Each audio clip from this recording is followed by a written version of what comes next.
Welcome back to Life Lanes, the Brotherly Guide. We're your hosts, Justin and Don Mazza. On today's episode, we're chatting with one of my best friends from medical school, Rachel Yeager.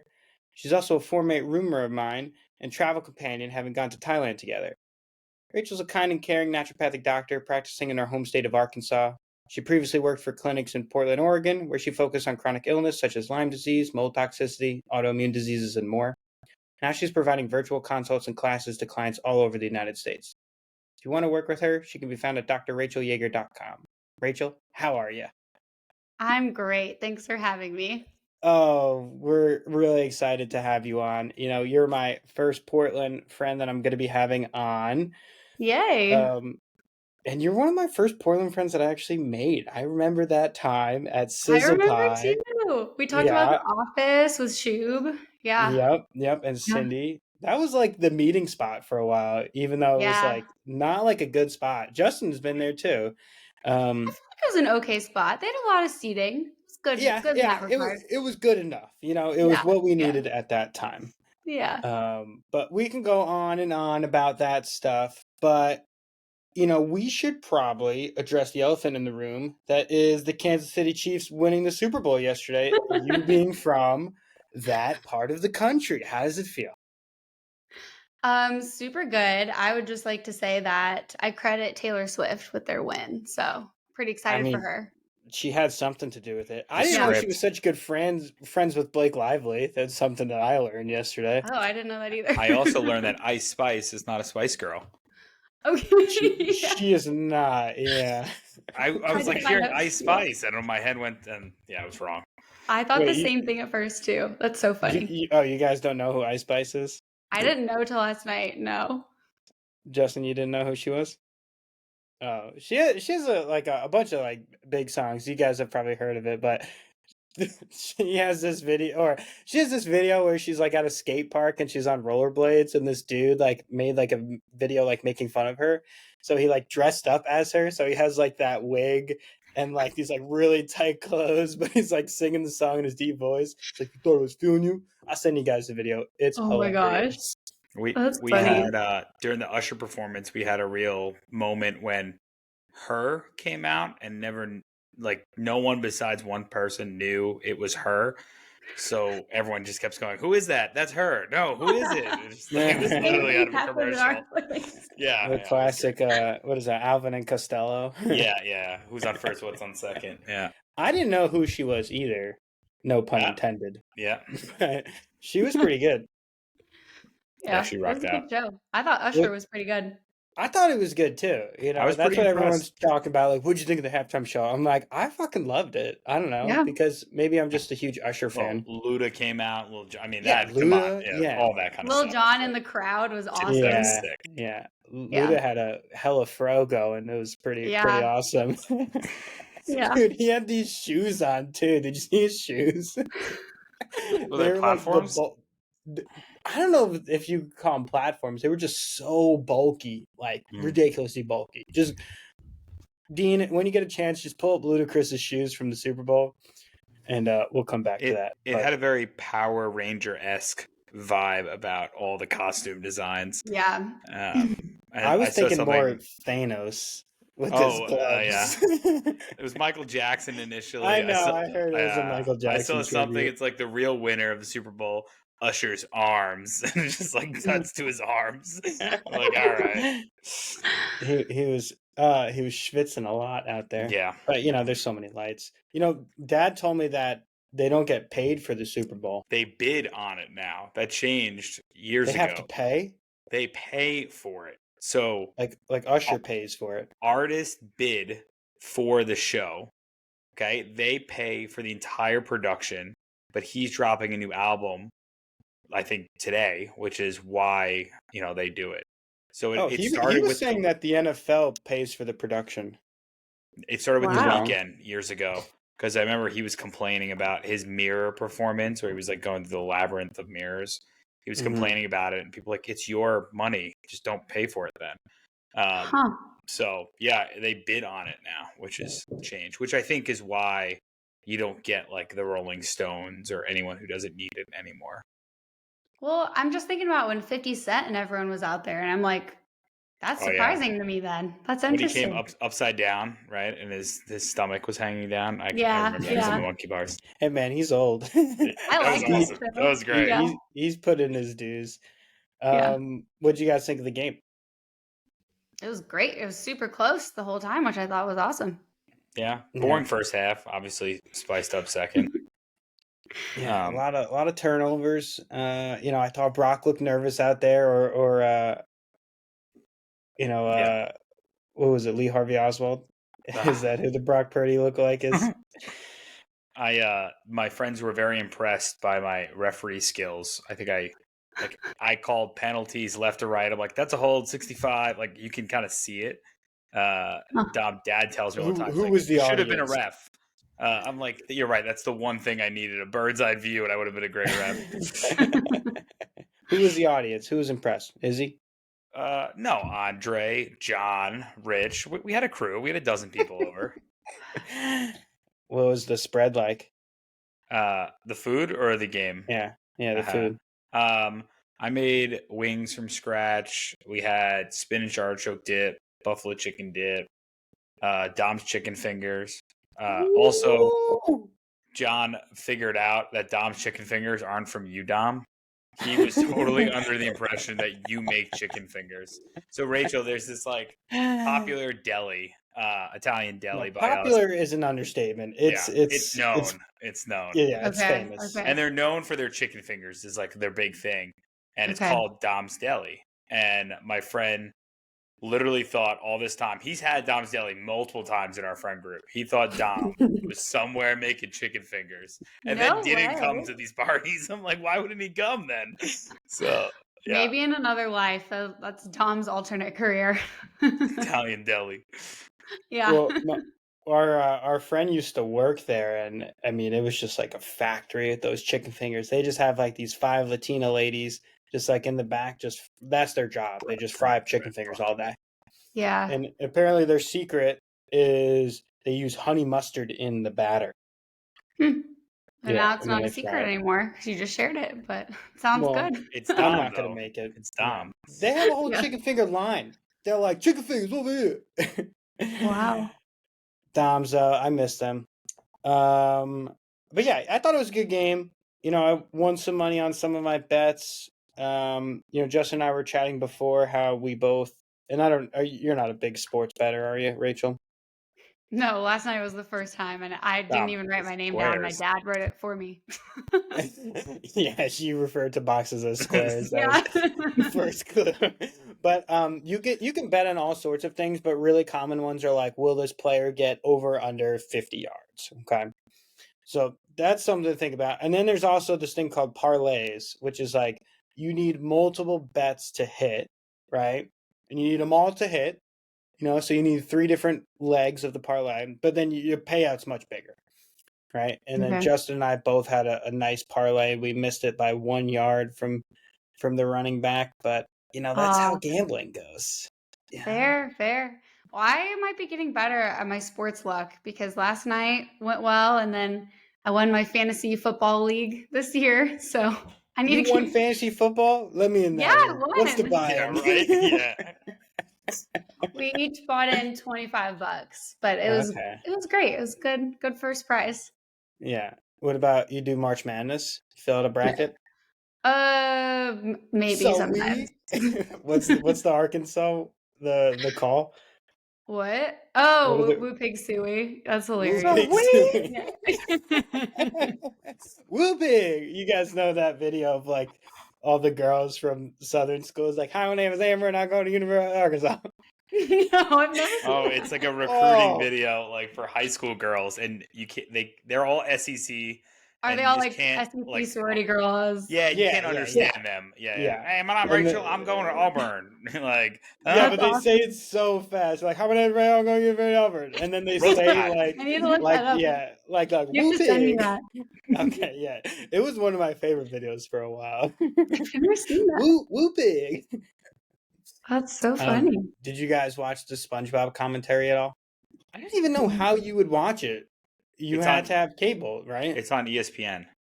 Oh, it was on ESPN. It's for kids. So a couple years ago, ESPN took this initiative to say, how do we get more kids to watch the Super Bowl and obviously build them for lifelong fans, but also keep it the Super Bowl where their dads or their parents will be watching the game. So they do this simulcast of Nickelodeon where they do like Oh. Slime and SpongeBob and Patrick were the announcers this year. Like they made fun of McCaffrey for fumbling the ball. They were like joking around with it. So I've never watched it, but it's got this like kid like feel to it is the idea. Huh. And I saw they had Dora the Explorer as well, and she was explaining like penalties. She's like, a hold is when the offense. And I was like, you think this 7-year-old kid's knowing what a hold penalty is? I don't know, but I know a lot of friends who should be watching that. It feels like it. Yeah, I could Yeah, have they- used that too. They should have had team. Dora explaining the overtime rules. Yeah. Dude, Yeah. I was watching. I was like, what the fuck are they doing? Oh, Because with the they clock changed running them, down? right? Yeah, I was They like, why changed aren't it they calling the 2 years timeout? ago. Yeah. Well, I think San Francisco probably thought that too. Like it felt, I don't know, maybe everyone. So everyone in our room, like you, Dom said, looked around like, oh, we're just gonna let it go to the end of the quarter because we learned that you just had the possession. Then they snapped the ball anyway, and they just kind of caught San Francisco off guard. Yeah, it was confusing because I think they give them each a chance to score, but not run the clock. But it seemed like they were going to, so it was confusing. Yeah. Well, it's just like, what's the point of even having? They said that the only point of the clock is for if they're going to switch sides of the field. So, basically it doesn't matter until 15 hits, right? That's interesting. Kind of dumb. Like college rules, you know how they do overtime? So much fun. Yeah, it's fucking sick. It's a 20-yard line. Or I think it's a 20-yard line. Maybe it's 25. I don't know. I got big into college football this year. It helps when you have a team to root for. I was rooting for Oregon, and they were really good like all this year.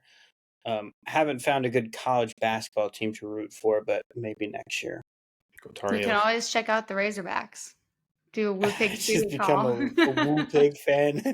No, actually, the Razorbacks football just got back Bobby Petrino, who was like their white knight coach from when I was in school, and the Razorbacks were super good, and they got him back. So they flew a helicopter or plane over the city, and they're like, "Welcome back, Bobby."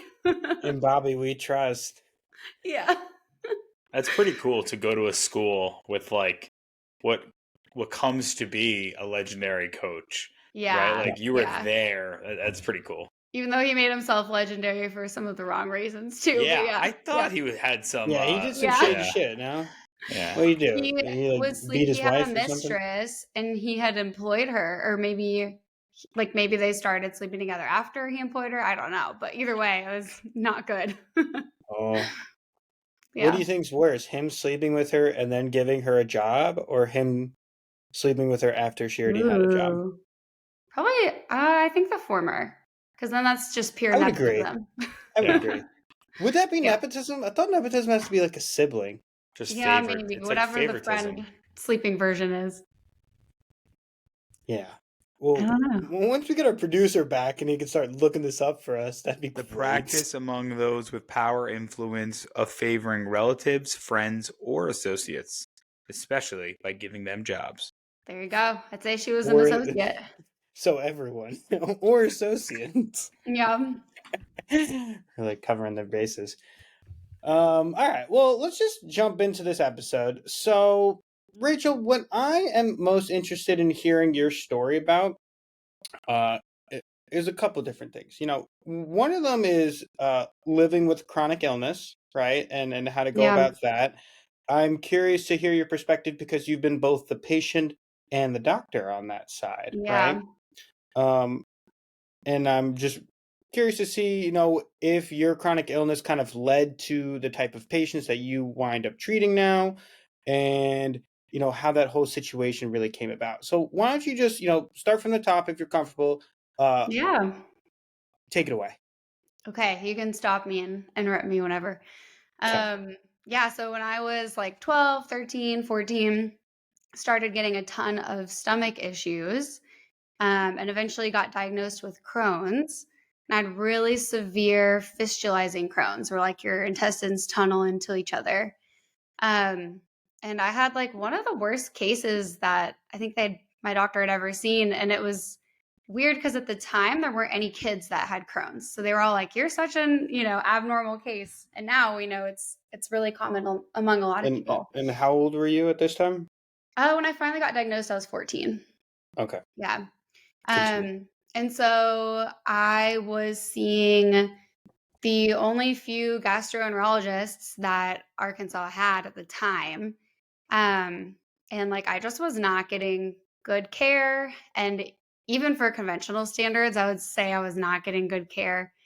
And one of my doctors, I ended up, because of that, doing my own research and like learning about herbs. And there's some herbs like slippery elm and marshmallow root that help soothe the intestines. So I started taking those. And then I read, a bunch of research about vitamin D being so helpful for autoimmune disease. So I asked my doctor about taking vitamin D and all this stuff. And he was like, if you take any supplement, including vitamin D, I will drop you as a patient. Jeez. So I actually started taking them and just not telling him, which I don't necessarily recommend other people to do, but that's what I did. And I just started like experimenting with my diet. And I tried something called the specific carbohydrate diet, which isn't as common anymore. But back then, like there wasn't really gluten-free options. There wasn't like FODMAPs or all these other popular diets back then. And so this diet was literally like you take out most carbs and you're just eating fat and protein and stuff and fiber. So I tried that for a while, and I did like a bunch of lifestyle experiments and experimenting with other natural supplements and all of that. And then eventually I found that there was a naturopathic doctor near me. And she had gone to Bastyr. So she'd gone to 4-year naturopathic medical school. And so I ended up seeing her, and then she really helped me get into remission.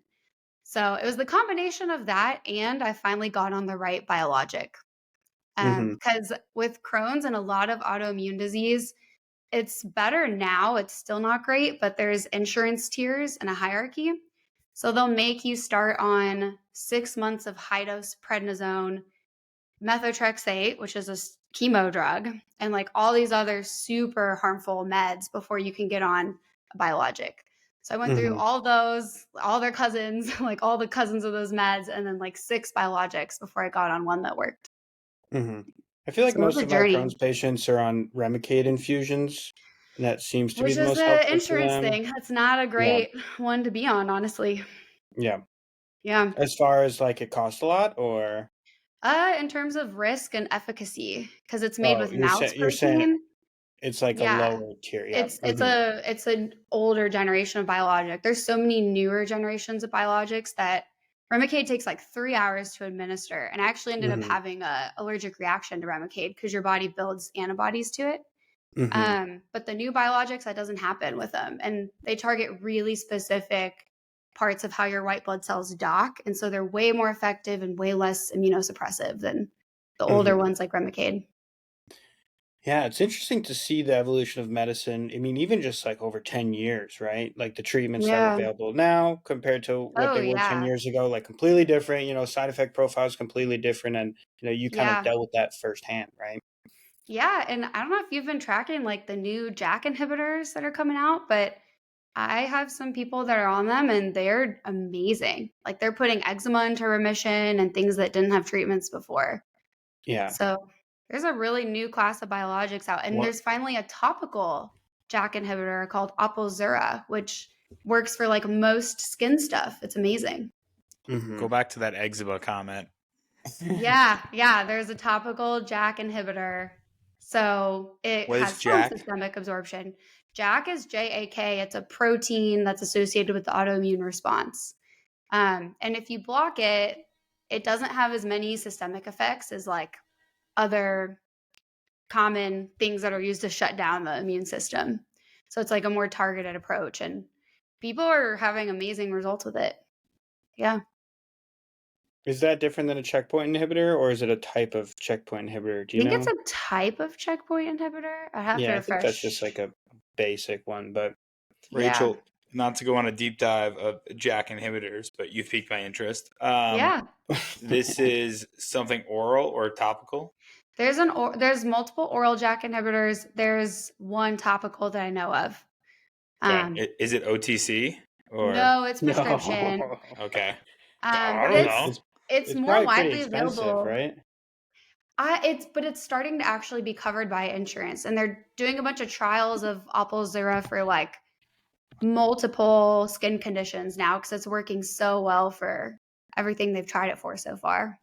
So in New York, I don't think we have naturopathics, right? Or we do. There are, but the like labs are weird and stuff in New York, so it might be harder for them to practice. We are pursuing a DO. I've had awesome experiences with DOs. I had like an endocrine journey for years and years, and it was a DO. Oh wow! So I'm curious if that is something we should look at for Lindsay. Interesting. Yeah. I mean, for the topical JAK inhibitor, that usually comes from like a dermatologist, and for it to be covered by insurance. But yeah, there's neat stuff out there. I just GoodRx'd it. Are you familiar with GoodRx? Yeah. Rachel? Yeah. Just GoodRx is like a coupon website that we use a lot. So what do you guys think a month of Opzelura cream costs? One tube. 3,000. Oh, that's close. 2,000. Okay. Yeah. So I mean, hope insurance covers it. Yeah. Do you think that she's gonna have to fail a bunch of medications first? It really depends on the insurance and the policy. Yeah.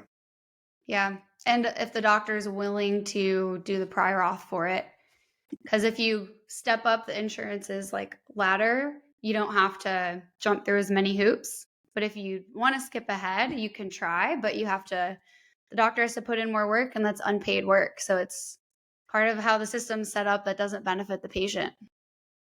Yeah, prior authorizations suck. And then in someone's doctor's office, everyone's like trying to pass it off to someone else. I know. I don't do this. Yeah. And Justin, we've chatted about what prior auths are. Do you want us to refresh your memory? Go for it. It's basically us justifying to the insurance company, why we think something is indicated. So either medication or imaging. That's, I feel like, the most times where I use prior auths for. And really, it's a lot of the times it's because the medication is expensive. The insurance company wants to do a cheaper one. And they're like, why can't you do the cheaper one? And then you're just like going back and forth of like, all right, listen, bitch, I'm the doctor. Because it's like, well, oftentimes it's not even doctors reviewing these cases. No. It's just people in the insurance company. And their job is to save money. Yeah. And like, I would argue that is practicing medicine, and like politicians making health regulations is practicing medicine. So it's just crazy that people who don't have medical training can make decisions like that. Okay, can I ask a dumb guy question to you guys? Yeah. How can you take on patients outside your state? If you're licensed in that state, yes. So you have to be licensed in where the patient is. Well, what does it mean to take on patients? Yeah, advise is a different conversation, right? It's a gray area. Yeah. Okay. For like educational consults and advice, that would have less limitations. Yeah. Yeah, as long as it's educational. We'll talk, Rachel. You can find her at drracheljaeger.com. Guys, I had a tweet that went viral today. Really? What was it? What is viral? Well, right now it's up to like 124,000 impressions. Oh, that's pretty good. Dude, it was some stupid shit too. It was like some lady posted about saunas, right? So I was just like, what's your take about dry brushing before going into a sauna? That's it. That's all I said. Maybe people thought it was satire and they just went at, they were like, oh, this guy's good. No, dude, I've gotten like 10 followers just from that comment. The post itself has 55,000, but my comment has 134,000. So wait, what is your follower conversion? Because shouldn't you have way more followers? That many people liked it? Well, no, that's not who liked it. That's who have seen it. Yeah. Oh, okay. Yeah. I said, what's your take on dry skin brushing or lymphatic drainage massage and the use of doing them prior to the sauna? Good question. I thought it was fine. Yeah, I thought I was going to get maybe 500, maybe a Yeah. foul. But yeah, new record for me. I'm Good pretty for you, excited Dom. about it. Yeah, Congrats. thanks, guys. Thanks, guys. I'm a Twitter fiend now. Oh my God. Going back to JAK inhibitors, Rachel and Justin, should we chat about who we're involving in this as well? Yeah, Or yeah, okay, my yeah, fiance. yes, it's Justin's fiance, and she's been going through a lot of health issues that I've been trying to help her, but it's kind of hard from a distance, right? Because like you know how it is, like telling people, or like Yeah. you want specific labs, and like they come back and they just got like a CBC done, and you're like, all right, well that's not really telling me anything. Yeah. And then Yeah. she's just getting like bounced around doctor to doctor, and to make things worse, there's like insurance issues going on as well. So she's really having to be like an advocate for herself, like I'm not getting the care that I'm looking for, and it sucks too, because it's like you're not answering these questions. I either don't even know what questions I should be asking, I just don't feel good, or it's like, who do I go to with this thing, And she was saying, she was like, who do I see? She's like, do I see gastro? And I was like, well, like some gastro don't even like believe in like SIBO and stuff like that. We did. It was a waste of time.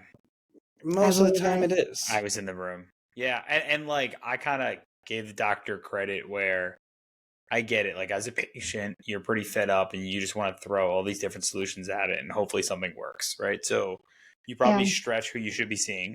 We saw the gastro.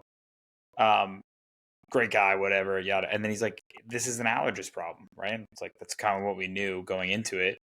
But we had such a poor experience with the allergist. So it's like, okay, well, now we have to go find a new allergist. And and then the challenge is, it's like, this isn't doing research online for free. This is spending thousands and thousands of dollars, right? So it is crazy that like you don't know what results or help you're going to get going in. You're just paying for the chance of getting helped, which is crazy. Yeah, it gets frustrating. I also think there's something to be said about having doctors within the same network, just from a communication standpoint. Like, her PCP is not a network with her allergist, and of course they ran the same blood work, which I knew was going to happen. Yeah. So now I'm like, everywhere you go, you're going to bring your blood work. You're going to ask them to make copies of it. Yep. Like, yeah, that's how it should be. I mean, like that's one of the first things to be like, what lab work have you had? Because I don't want to run extra labs. Yeah. And I think sometimes doctors forget that all of this costs money. For instance, our father, who has like the best health insurance known to man, has never had to pay for anything. He can get an echo whenever he wants, never has to pay. He can get x-rays whenever he wants. Wow. So, if you kind of come from that mindset, you're going to be like, oh, like I'll just run all these tests, or I'll run all of this. But, me, I come from the mindset of like everything I'm going to have to pay for until my deductibles hit, which influences how I'm going to approach medicine, just because I'm like, you just had this done 2 months ago. Not really any need for me to repeat this right now. Yeah. And there's just that discrepancy in healthcare that I've noticed. Yeah. No, and I think you made a good point about like, how are you supposed to even know what questions to ask? Because I feel like that's the hardest thing if you're trying to be your own advocate, but you don't fully understand the pictures, like you don't even know what to ask. So it's almost placing an unfair burden on the patient. But with our modern medical system, I feel like that's kind of where we're at. Like, you do have to advocate to get good care, which sucks. What websites do you get? Because this is what happens, right? As oh my a patient, God, I was thinking of that, Justin, too. Like, what resources? Brothers. Yeah. Because it's like, as a patient, then you take it upon yourself to go find that community or network. And the easiest thing is go to Google, right? Yeah. Do you guys lean on WebMD, or are there other areas or resources that you should be utilizing? From a doctor's perspective or a patient's perspective? Patient perspective. Because the problem is, you go down these, like Rachel, she had Coxsackie. We both did. I gave it to her. That's on me. I got it from a baby cousin, and I didn't have any lesions or anything, but she did. And then she's like, I have monkeypox. I'm like, what do you mean you have monkeypox? Because we went to Google, right? And then, of course, we went into a doctor, and it was not monkeypox. But that's the chat. Like, there's this, you could just go down rabbit holes and get false information. Yeah, I feel like that's where having like a naturopathic doctor, someone who is a little bit of a jack of all trades, can help you because they can like basically explain the root causes of things that you don't accidentally go down, these terrifying rabbit holes. Because everything that you Google can also be cancer, which is terrifying. And there's a bunch of different databases. Like if it's something that's outside my scope, I at least know, I have like my 4 or 5 go-to search engines where I'm like, try to find a provider on one of these search engines, ask the office these specific questions, ask them how many patients they see with your specific concern. And like that works a little better for some specialty stuff, but basically like helping direct for like, I'm going to be your central source of coordinating what's going on and helping you vet information. And I'm going to tell you, who I think you should go see and help you find people to see. I feel like that works better than just trying to, you know, go online. Cause like you said, there's so much online. Like that can be a Especially if lot. you're like typing in symptoms. Like if you're typing in a condition, it's easier to find information. But if you're True. typing in symptoms, itchy skin, like so What much shit's gonna come up. what would be a Yeah. condition then? Sorry. Like What'd you say? eczema. But how do you know you have eczema to begin with? Is how Exactly. you Well, start yeah, I mean typing that in makes it the that makes yeah. it challenging, Yeah. Yeah. I mean, stuff that I like that, normal people could dissect. I think Cleveland Clinic puts out some good information. Yeah. I think Mayo Clinic is fine. I'm not a huge fan of WebMD or like HealthNet dot whatever. I mean, I use Medscape a lot, but that might be a little bit too in detail for a layperson. I And agree that Cleveland and go ahead. Mayo are good. Yeah, I think they're pretty good. They're pretty easy to read too. And then, YouTube as well has some great channels. Again, they're more kind of catered towards people in the field instead of the layperson. But there are some great, information but again, they're more focused about like conditions, like what is diabetes as compared to like I have double vision, like what does that Yeah. mean? I mean, maybe you Yeah. could try like ChatGPT. Although That's true. I wonder, yeah, what like ChatGPT would say. Maybe they just like pull from WebMD. I'm sure there's going to be like whether it be a teledoc service or someone leveraging Yeah, like make this AI. diagnosis for me. Yeah. Oh 100%. yeah. I mean, for the patient and the provider, like I'm sure there's going to be resources like that. Yeah. I just think about, because I've had that conversation with people before where it's like if it's wrong, like where does the blame fall? Because there is a certain amount of personal experience that is needed in medicine, for like atypical presentations and things like that. Yeah. So yeah, I wonder like if people are just relying on ChatGPT to make diagnoses for things, and if it's wrong, does the person who inputted the material get blamed? I don't know. Yeah. I don't know. I feel like it'd kind of be a blameless situation because it's just a robot. So it's kind of like you get what you sign up for, Someone's got to get sued. I was so Dom, you obviously remember Chris, our carpenter, who's kind of Rachel, the family carpenter. He's suffering through I don't know what type of cancer, but I think he has colon cancer. Colon cancer. Okay. Not going well right now. Fast forward, I had his good friend, our painter, come over and we were talking about it. And supposedly he was misdiagnosed and they didn't catch the cancer quick enough. And, I've got this like painter, right, who's telling me, he's how pissed and they should sue and all this. And it doesn't matter which side you fall on. My thought, though, and I've had this because I think I have people in my life in the medical profession, is you guys are literally just working your job. Like as a patient, because it's health, which is one of the most, if not the scariest thing for someone to deal with. Right. We go to someone like you, our specialists or subject matter experts, and expect immediate results and immediate answers.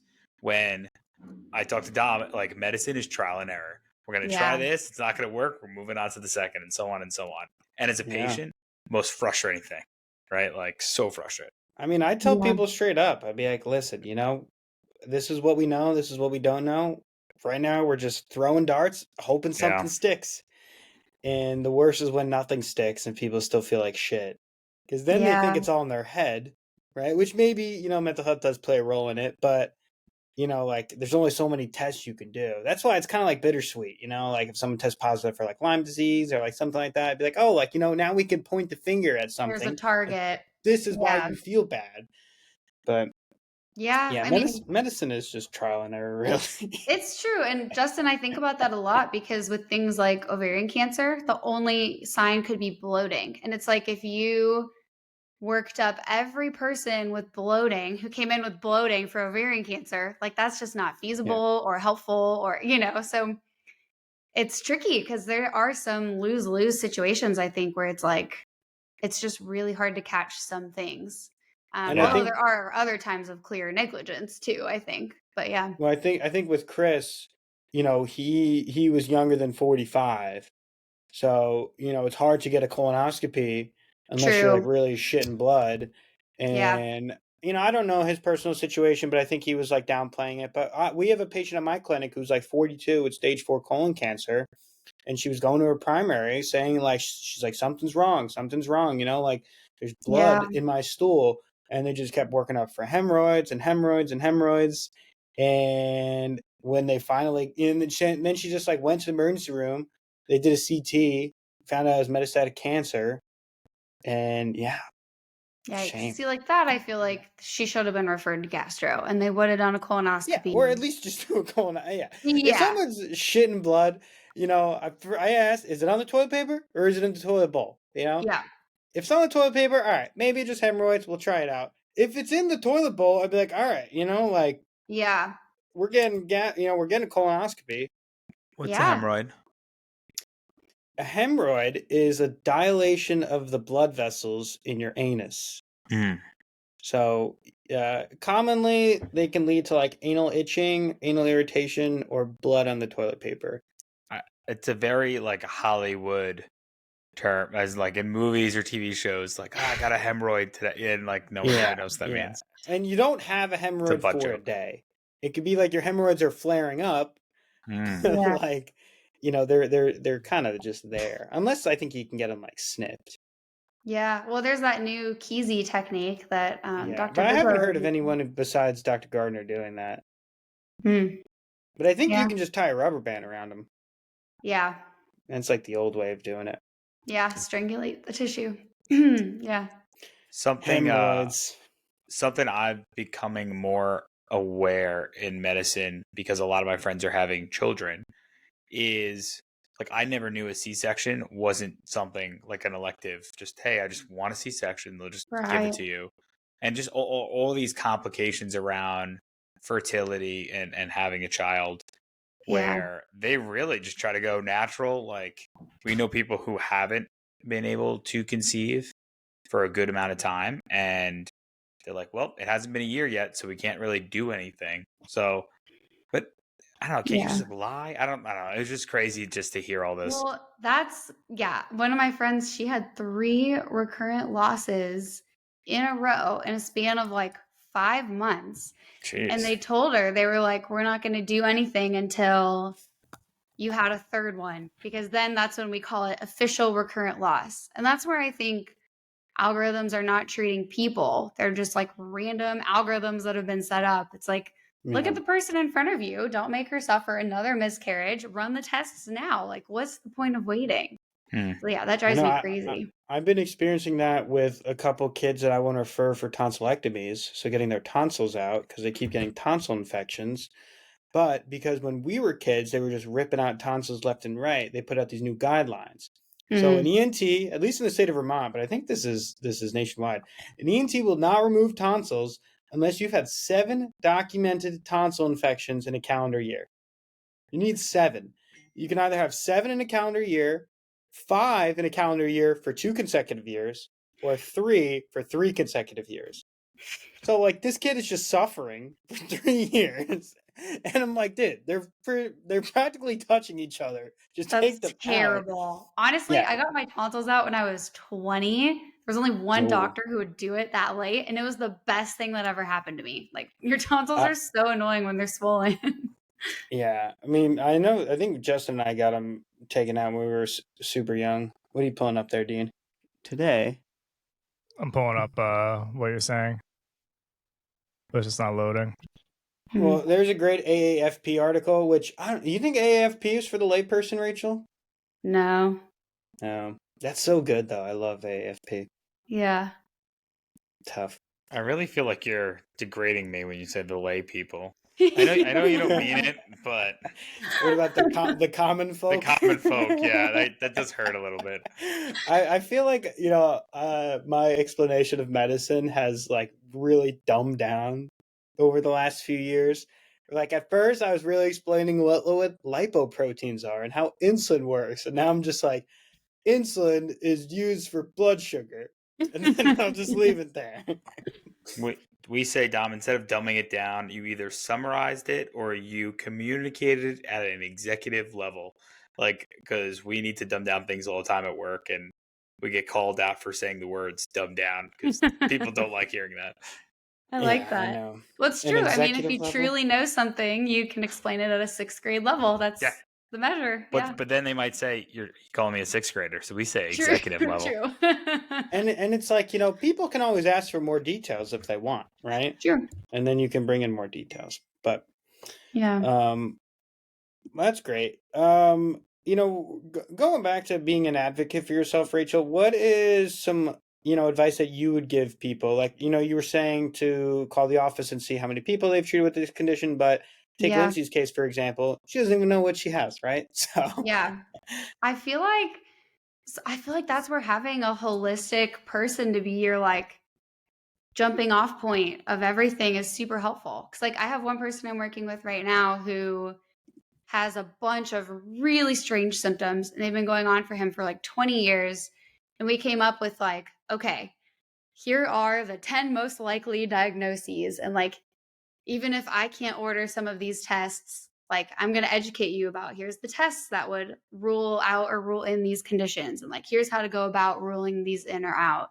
Yeah. I feel like just having like a guide to go through, because otherwise you are just going to Google, and I feel like a lot of health anxiety can come from that. And that's not necessarily helpful because it's really easy to get really concerned about your health, and that makes it hard to heal when we're in a fight or flight state.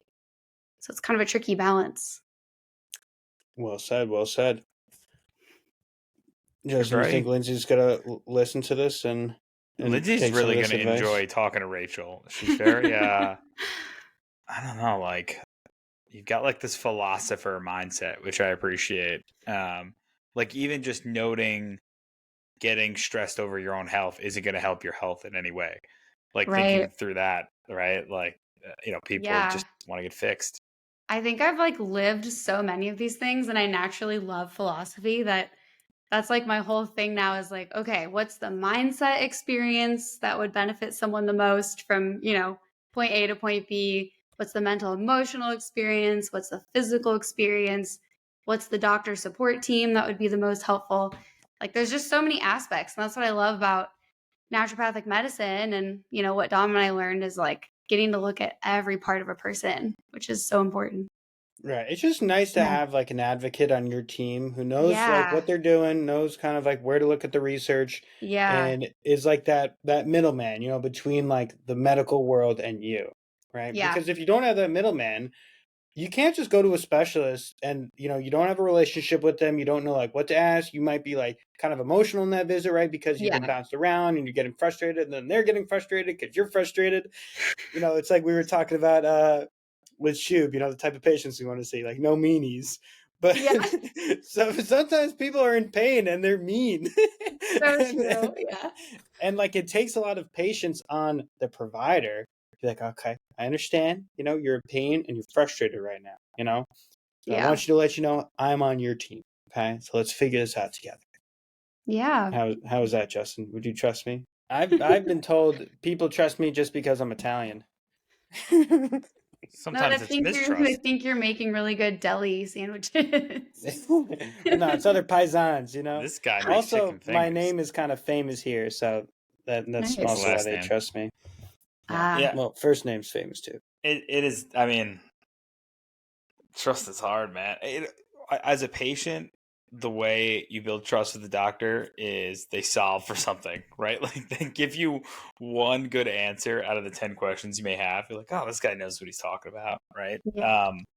I but think it too, is just like letting them like talk, yeah, you it's know? therapy. Yeah.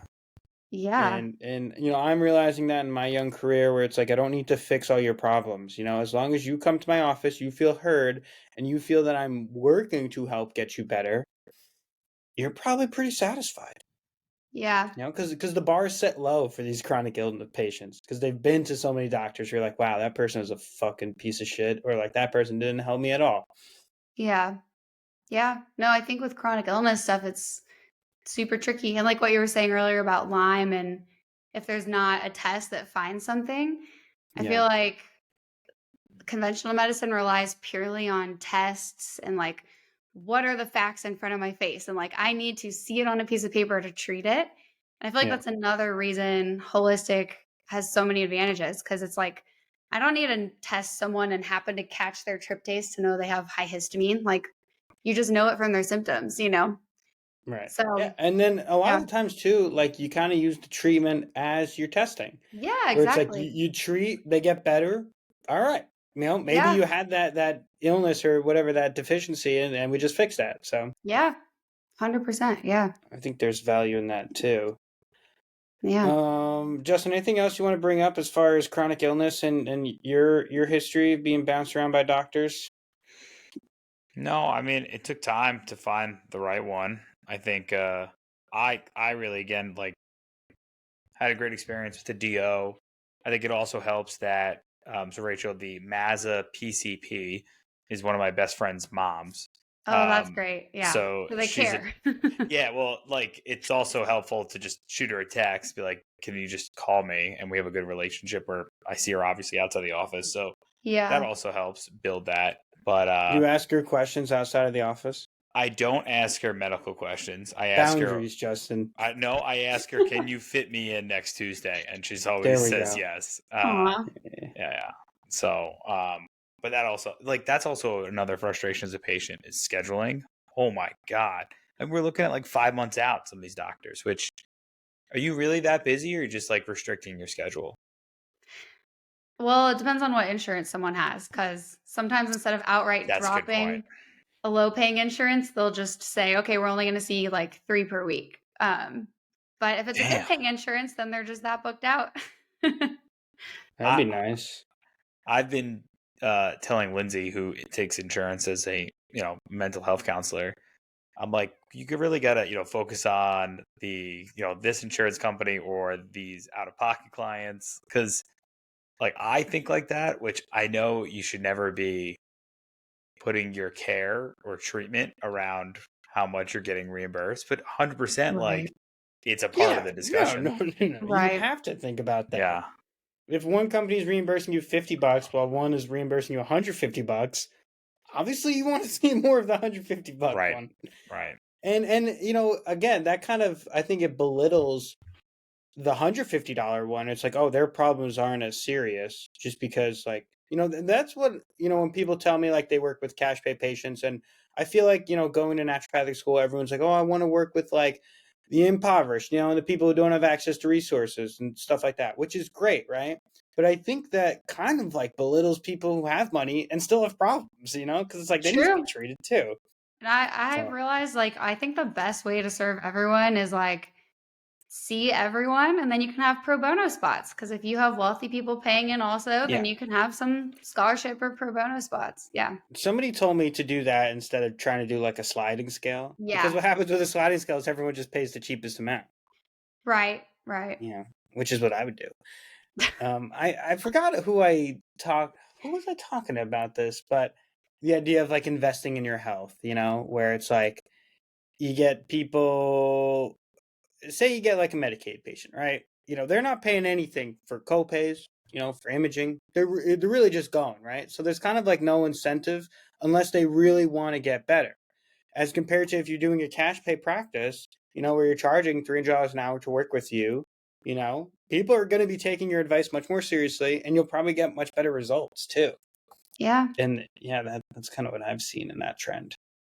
Yeah.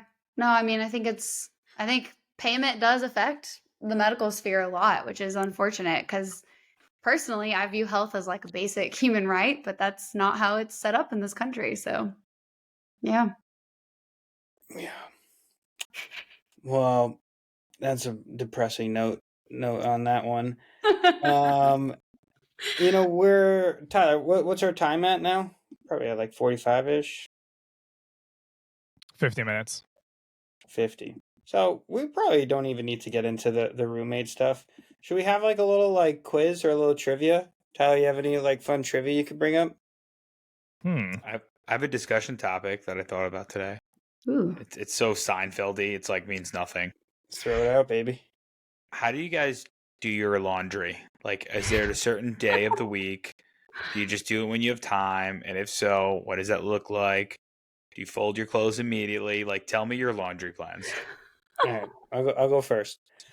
I do not separate whites from colors. Me neither. We'll start that off. I usually do laundry once a week, and it's always on the weekends, just because I'm pretty busy during the weekdays. What'll happen is I'll usually do 2 cycles. I'll throw one in. I'll do what I need to do. I'll throw the other one in, and then I do not fold clothes immediately. I mean, like sometimes if I'm doing that, but a lot of times I'll let the dryer go and I'll like go out. And then I'll come even like overnight. Like I'll let the dryer go overnight and then I'll like fold them like 24 hours later. Savage. Call me a savage. I know. But I don't work from home, Justin, so I can't just fold laundry at 10 a.m. I've been experiencing a lot of static though with my clothes. My bed sheets have been very staticky where like I'll go like that Like and I'll see spark? like yeah, I'll see sparks come up. Be like, holy shit. Speaking of, did you ever chew wintergreen mints in the closet as a kid and see how they sparked? I was talking to my friends and apparently not everyone did that in school. No one did that, Rachel. Okay, I didn't Not know everyone. that. This sounds like a Midwest thing. Is Arkansas the Midwest? What part of the country is that? It feels more like South. Midwest, but it's technically South. Yeah, Mid-South. The South. Yeah, well, fun fact, if you like, chew and crack a wintergreen mint in your mouth in the dark, you'll see static electricity sparks from it. Don't avoid the laundry, Rachel. What do you got? Okay, yeah, you're right. I'm not as organized as Dom in that I don't have like a day of the week or whatever I do it. I just do it whenever my laundry basket gets full. So I don't know, maybe once every 2 weeks. And I do fold mine right away, but just because I don't want wrinkles in my clothes. Do you do yours and your partner's laundry at the same time? No, we each have our own laundry basket in our closet. I do separate the whites. So like we both don't have that many whites. The so whites. The whites. Oh my God. You heard that, right? Watch our White. white. Oh yeah, I heard that. Together. Your Southern came out right there. We will wash our white clothes together, but that's it. Okay. Yeah. You put bleach in there? Are you supposed to put bleach? How do you use bleach? Yeah, what is bleach? I don't use it because I don't trust my washer to like fully wash it out before the next cycle. So I just use OxyClean and Borax because they'll whiten it without staining What's your Borax? other clothes. I've heard of it. It's a movie. OxyClean's amazing. No, that's Borat, No. you idiot. I know that. We know what OxyClean is, Rachel. What's Borax? Oh, Borax. It's just like an additional cleaner. I don't know. It's good description, natural. Rachel. I don't know. Borax. It's an anhydrous boron borate salt. of sodium. Yes, it is.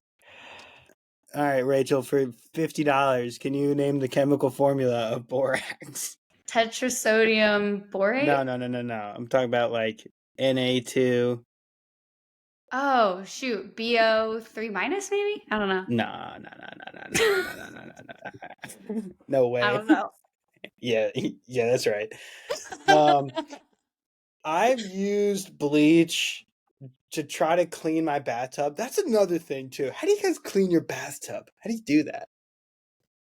I have shower cleaner. I have shower, but you just go on Amazon. Yeah, and Dom, buy your shower cleaner. shower is got a little grime on it in the wall. I don't know how to clean it. I've tried. You Shower can put- cleaner?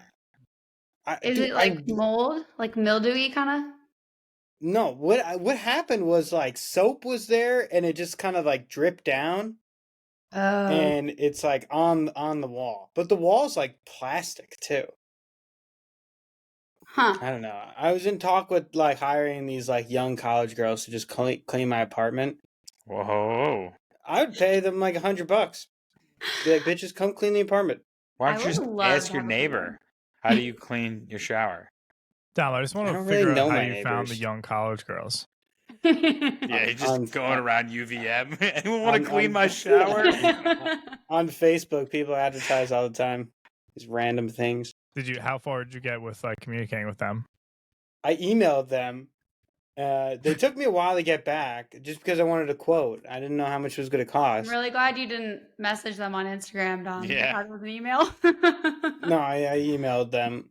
And, I have a very professional picture on my email, too. Okay. And I addressed it sincerely. But they got back to me a while after, asking what the square footage was, and I never followed up. I just want someone to come and, like, dust, maybe clean the baseboards. I was going to say the baseboards. Yeah. Yeah. I mean, how much do you think it would... How long do you think it would take for two girls to clean my apartment? Probably 45 minutes. It'll cost you $100 to $150 for your apartment to get cleaned down. That's too much. I'd pay $100. Yeah, don't tell them that. That's not a smart investment.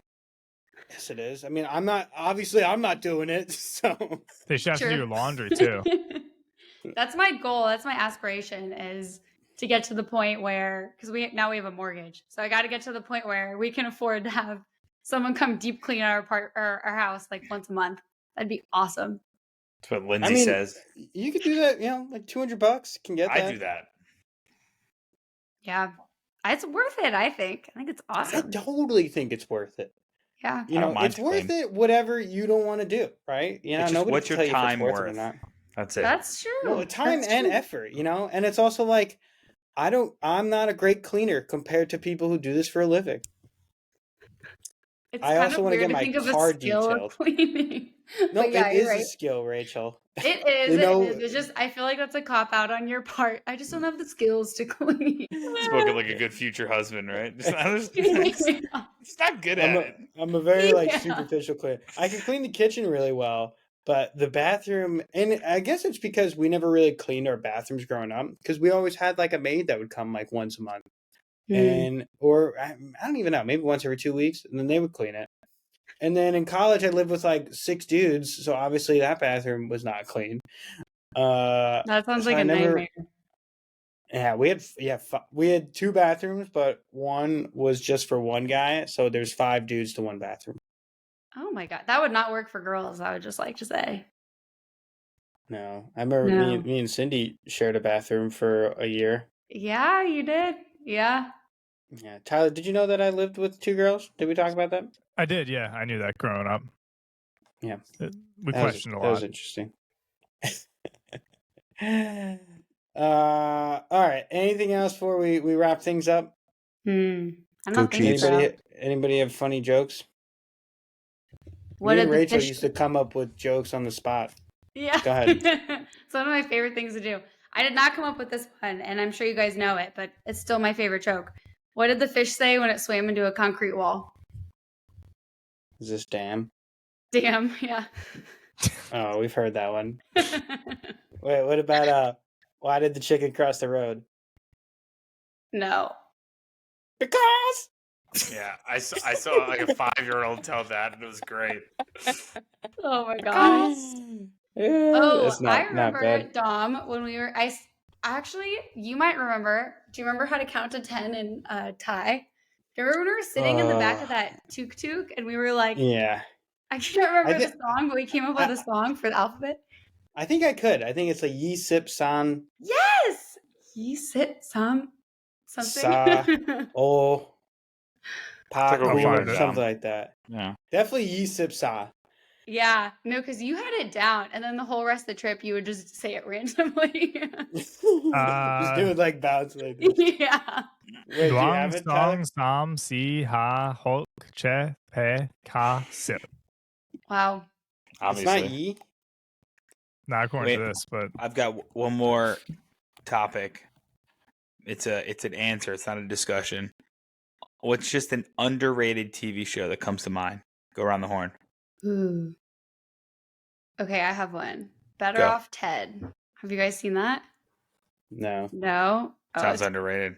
It is really good. You should watch it. Better Off Ted. All right. Let's think of a really underrated one. Give me like 15 seconds. I don't know. All right. I got one. Wilfred. You love that show. You did like that show growing up. That was a good show. Great show. Weird show, but we had to go into the archives for that one.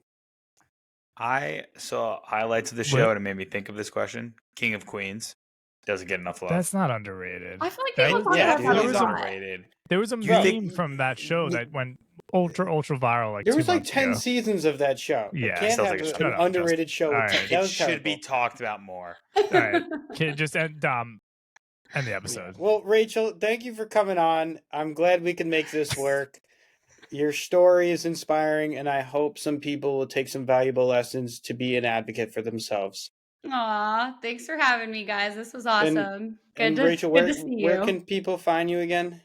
Oh, my Instagram is Dr.Rachel.holistic, or my website is drracheljaeger.com. Great. Yeah. Love it. I just upgraded my Twitter account to not include underscores anymore. I'm pretty excited about that.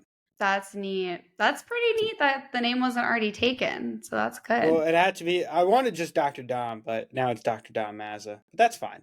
That's good. That's who you are. Yeah.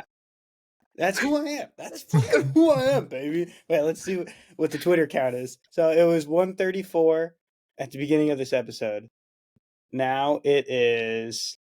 Come on, baby. I'm like addicted to this now. 138. All right, I think we're capping out. But that's Dom. You gotta keep tweeting at that girl. Yeah, she's my cash cow. Yeah, I mean, she just quote tweeted your random tweet. So yeah, love it. All right, well, Tyler, why don't we end it?